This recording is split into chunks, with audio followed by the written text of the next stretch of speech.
আসসালামু আলাইকুম, welcome to my channel Sukhi's kitchen থেকে তোমাদের সবাইকে স্বাগতম। আশা করি সবাই ভালো আছো, আমিও ভালো আছি আল্লাহর রহমতে।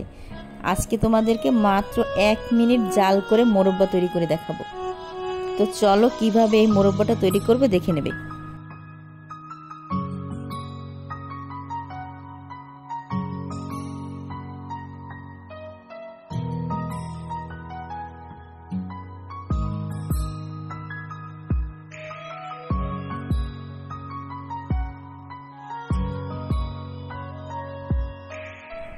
তো মোরব্বা বানানোর জন্য এখানে আমি আম নিয়ে নিয়েছি 1 কেজি।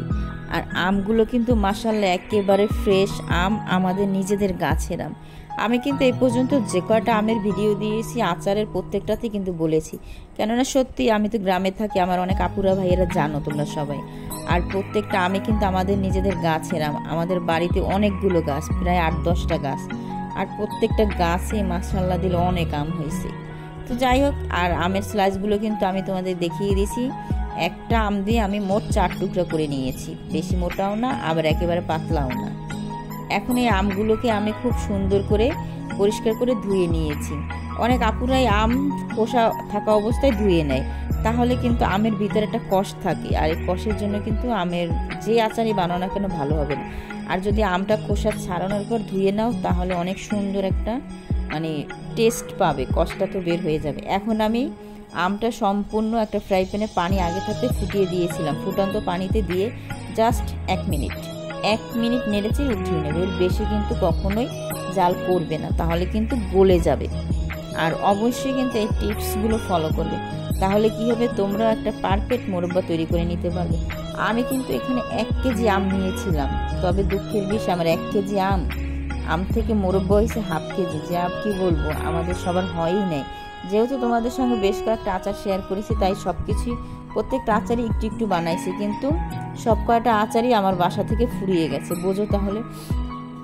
এখন সবটা আম এরকম একটা মিক্সিং বলে উঠিয়ে নেওয়ার পরে আমি এখানে 2 কাপ চিনি দিয়ে দিলাম। যেহেতু আমার এখানে 1 কেজি আম ছিল, তো আমি প্রথম দিয়েছি 1 কাপ, পরে আমি আবার 1 কাপ দিয়েছিলাম, সেটা ক্যামেরায় উঠাতে পারিনি। যাই হোক, এখন সবটা আম দেওয়ার পর, চিনিটা দেওয়ার পরে আমি ভালো করে ঝাঁকি এরকম রেখে দেবো, একদিন রেখে দেব।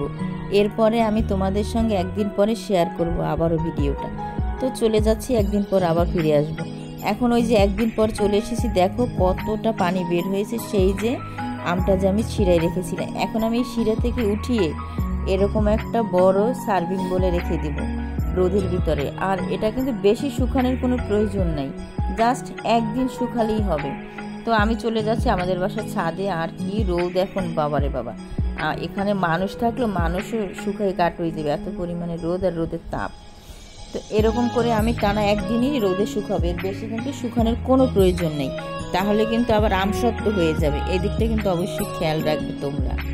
যাই হোক, এখন আবার এই একদিন পর রোদ থেকে বের করে তোমাদের সঙ্গে শেয়ার করব যে আম শক্তটা কতটা সুন্দর হয়েছে মাশাআল্লাহ দিলে।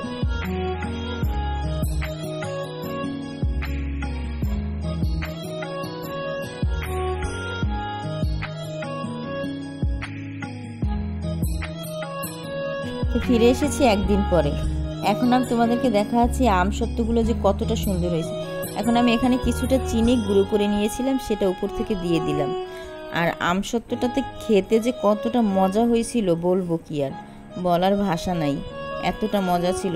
তো এই ছিল ছোটোখাটো একটা আমের রেসিপি। প্লিজ তোমরা আম ফুরিয়ে যাওয়ার আগে অবশ্যই সবাই কুড়িয়ে মজার আচার ফ্রিজে বানিয়ে রেখে দিতে পারো তোমরা অবশ্যই।